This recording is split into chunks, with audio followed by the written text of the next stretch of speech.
दिल्ली में corona virus के बढ़ते मामलों को लेकर अब आरोप प्रत्यारोप का दौर शुरू हो गया है।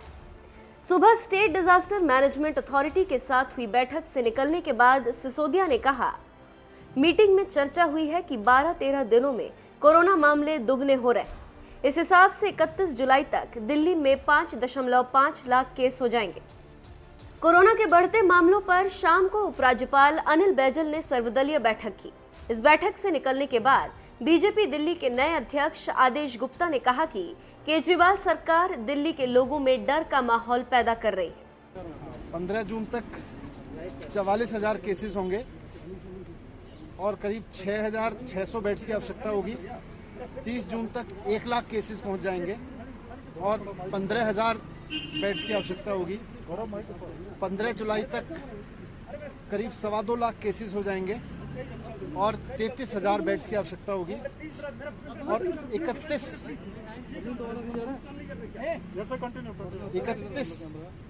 जुलाई तक करीब 5.5 लाख केस पहुंच जाएंगे दिल्ली में और उसके लिए करीब 80,000 बेड्स की आवश्यकता होगी।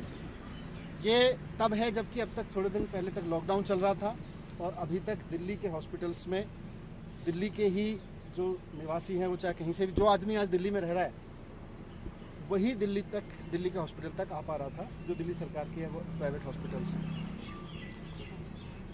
इसीलिए दिल्ली की कैबिनेट ने निर्णय लिया था कि अभी कुछ समय तक, जब तक कोविड की परेशानी है, आगे आने वाले समय में जब 15,000 बेड्स की आवश्यकता होगी, 33,000 बेड्स की आवश्यकता होगी, 80,000 बेड्स की आवश्यकता होगी जुलाई के एंड तक, तो इनको दिल्ली के जो आज लोग दिल्ली में रह रहे हैं उनके लिए ही मैनेज करके रिजर्व रखें। मैं उनसे ये पूछना चाहते हैं, वो ये तो बताएं कितने बाहर के लोग हैं।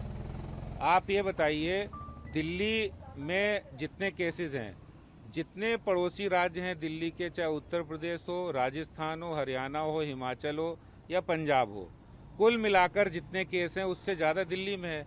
आज वहाँ से कौन आना चाहता है? ये तो एक डर का माहौल पैदा करने की कोशिश कर रहे हैं, क्योंकि उन्होंने ग्राउंड पे कुछ किया नहीं है। अगर वो करते तो इस तरह की बात नहीं करते। सर, आपको लगता है कम्युनिटी ट्रांसमिशन के ऊपर क्या कहना है? हो चुका है दिल्ली में जिस तरह फैल रही है, क्या नहीं हुआ अभी तक? नहीं, अभी जिस तरह हम जो केंद्रीय स्वास्थ्य मंत्रालय और ICMR की रिपोर्ट है, वो अभी कह रहे कम्युनिटी स्प्रेड नहीं हुआ है। और मुझे लगता है कि अगर हम लोग सावधानी से काम करेंगे और हकीकत में कि अगर उनको इलाज मिलेगा, समय पे टेस्टिंग हो जाएगी, तो हम इस समस्या से बाहर निकल सकते हैं। गौरतलब है कि दिल्ली में कोरोना के कुल संक्रमित मरीजों की संख्या फिलहाल 29,943 है। इनमें से 11,357 मरीज ठीक हो चुके हैं। 874 लोगों की मौत हो चुकी है। कुल संक्रमित मरीजों में से करीब 2.91% मरीजों की मौत हुई है और करीब 37.92% मरीज ठीक होकर अपने घरों को लौटे।